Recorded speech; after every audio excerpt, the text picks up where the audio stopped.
کے وقت سے منہ کر کے نمازیں پڑھتے چلے آ رہے تھے، ان کا کعبہ ادھر تھا اور اب چہرہ مصطفیٰ ادھر تھا۔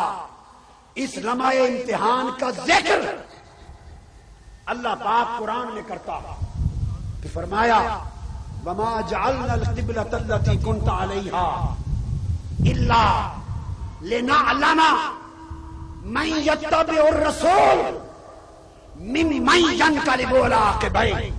فرمایا میرے محبوب مجھے قبلوں سے کیا غرض، مجھے کعبوں سے کیا غرض، مجھے سمتوں سے کیا غرض، کعبہ یہ ہو یا وہ ہو میری خدائی پر کوئی اثر نہیں پڑتا، میری الوہیت پر کوئی اثر نہیں پڑتا، میری معبودیت پہ کوئی اثر نہیں پڑتا، مگر محبوب اس منظر میں ان کو مبتلا کرنا اس لیے تھا کہ دیکھو پہلے جب تیرے صحابہ تیرے پیچھے منہ کر کے نماز پڑھتے تھے تو تیرا رخ بھی ادھر ہوتا تھا اور قبلہ بھی ادھر سامنے ہوتا تھا، قبلہ بھی اسی سمت اور تیرا چہرہ بھی اسی سمت، تو پتہ نہیں چلتا تھا کہ یار کے مکھڑے کا طالب کون ہے اور کعبے کا طالب کون ہے۔ آج رخ بدل دیے ہیں، قبلہ ادھر کو ہے اور رخ مصطفیٰ ادھر کو ہے۔ اللہ پاک نے فرمایا لنعلم، میں جاننا چاہتا تھا، پرکھنا چاہتا تھا، من یتبع الرسول ممن ینقلب علی عقبیہ، کہ ادھر کعبہ کر دوں، ادھر مصطفیٰ کا چہرہ کر دوں اور ہو حالت نماز، اور اب دیکھتا ہوں کون کعبے کی طرف جاتا ہے، کون رخ مصطفیٰ کی طرف جاتا ہے۔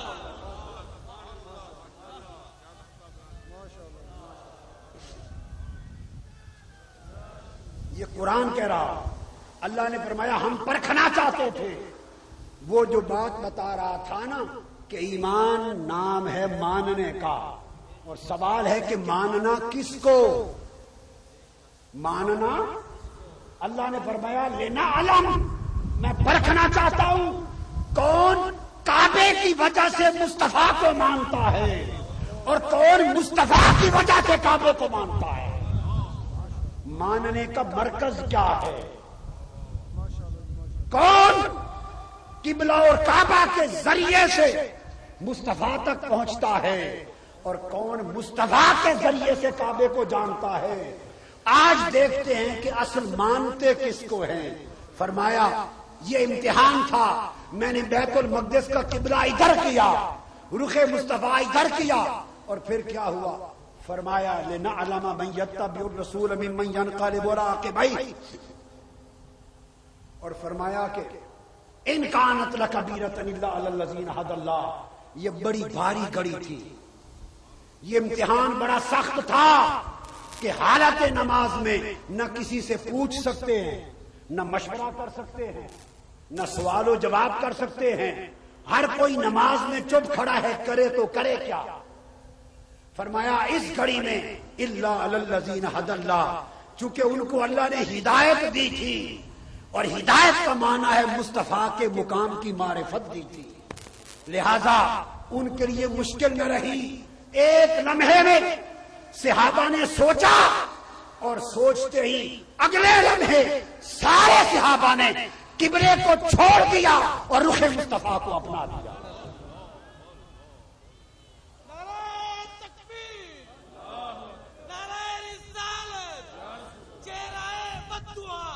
وہ اس نتیجے پر پہنچے کہ ہم کعبے کو مانتے ہیں، پر کعبے کی وجہ سے تو نہیں مانتے، ہم تو اس لیے مانتے ہیں کہ رخ یار ادھر ہے، اب رخ یار ادھر ہے، سو جدھر یار کا رخ ہے ادھر ہی ہمارے کعبے کا رخ ہے۔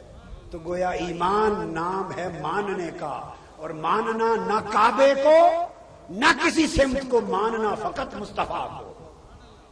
اگر مصطفیٰ کو ماننا محور ہو تو ایمان بنتا ہے۔ اور فرمایا ما کان اللہ لیضیع ایمانکم، اللہ تعالیٰ ان کا ایمان ضائع نہیں کرنا چاہتا تھا. اب ایمان کی تعریف آ گئی. لیضیع ایمانکم، اللہ نہیں چاہتا تھا کہ ان کا ایمان ضائع ہو جائے. مطلب کیا؟ اگر نماز مکمل ہونے تک وہ منہ نہ موڑتے اور میرے کعبے کو جو پہلے سے چلا رہا ہے اسی پر قائم رہتے تو ایمان ختم ہو جاتا. تو پتہ چلا کہ ایمان کعبہ نہیں بچا سکتا، ایمان مصطفیٰ بچاتا ہے. اب میری بات کو سمجھے، کعبے سے ایمان نہیں بچتا، نہ کعبے سے ایمان بنتا ہے، نہ کعبے سے ایمان بچتا ہے. ایمان بنتا بھی مصطفیٰ کے ماننے سے ہے اور ایمان بچتا بھی مصطفیٰ کے ماننے سے ہے. جب مصطفیٰ کو مان لیا تو بھائی جو وہ یار منواتا گیا وہ مانتے گئے. اس نے کہا جنت کو مان لو. اب جنت کسی نے دیکھی ہے؟ دھوبی گھاٹ والوں کوئی ہاتھ کھڑا کر دے. کسی نے جنت دیکھی ہو؟ شاید جنت بی بی تو دیکھی ہو. جنت بی بی تو کوئی ادھر بھی بیٹھی ہوگی. جنتا جنتے جنت بی بی، تو جنت بی بی تو دیکھی ہوگی مگر جنت دیکھی ہے؟ مگر بن دیکھے مصطفیٰ نے کہا جنت ہے، مان لیا یا رسول اللہ ہاں ہے. مصطفیٰ نے فرمایا ایک دوزخ ہے، بن دیکھے مان لیا دوزخ ہے. مصطفیٰ نے فرمایا فرشتے ہیں، بن دیکھے مان لیا ہاں حضور فرشتے ہیں. مصطفیٰ نے فرمایا قبر میں حساب کتاب ہے، بن دیکھے وہ تو جائیں گے تو پتا چلے گا. بن دیکھے مان لیا ہاں ہے. مصطفیٰ نے فرمایا قیامت کا دن ہے، بن دیکھے مان لیا ہے. فرمایا کھڑے ہونا ہے قیامت میں، بن دیکھے مان لیا کھڑے ہونا ہے. فرمایا جزا و سزا ہے، بن دیکھے مان لیا جزا و سزا ہے. ارے جس شے کو ماننے کا نام، ایمان مجمل کو گن لو، ایمان مفصل کو گن لو. جس حقیقت کو ماننے کا نام ایمان ہے، ہم نے تم نے اس میں سے کسی کو بھی نہیں دیکھا، پر مصطفیٰ نے بتا دیا ہے. مصطفیٰ کو مان کر ہر شے کو مان لیا. تو ایمان ہے حضور کو ماننے کا نام. بولیے ایمان ہے حضور کو، بولیے ماننے کا نام. یہ تو ہے اس دنیا میں. مرنے کے بعد کیا ہوگا؟ مرنے کے بعد بھی ایمان بھی ماننا ہے. اور سنیں قبر کی بخشش بھی ماننا ہے. اور ماننا کس کو؟ بخاری مسلم سیاستہ کی سب کتب اٹھا کے دیکھ لیں حدیث پاک. آپ میں سے ہر شخص جانتا ہے یہ حدیث. جب کوئی شخص مرتا ہے تو قبر میں آ کر 3 سوال ہوتے ہیں. پہلا سوال ہوگا، سنیے، بر ربوں کا، بتاؤ تیرا رب کون ہے. آپ کو جواب آ جائے کہ میرا رب اللہ ہے، تب بھی اگلا سوال ہوگا. اس کا جواب دینے پر بخشش، بولیے بخشش نہیں ہوگی. اور جواب نہ آئے تب بھی اگلا سوال ہوگا. تو گویا رب کو آپ نے بتا دیا، پہچان لیا، مان لیا، رب کے سوال کا جواب دے دیا، تب بھی بات ختم نہ ہوگی، اگلا سوال ہوگا. جواب نہ آیا تب بھی اگلا سوال ہوگا. دوسرا سوال ہوگا ما دینوں کا، بتاؤ تیرا دین کیا ہے. اگر آپ کو جواب آ گیا کہ میرا دین اسلام ہے، بتا دیا، تب بھی اگلا سوال ہوگا. نہ بتا سکے تب بھی اگلا سوال ہوگا. تو پتا چلا کہ نہ رب کے سوال کا جواب آنے نہ آنے پر فیصلہ ہوگا حتمی، نہ دین اسلام کا جواب آنے یا نہ آنے پر حتمی فیصلہ ہوگا.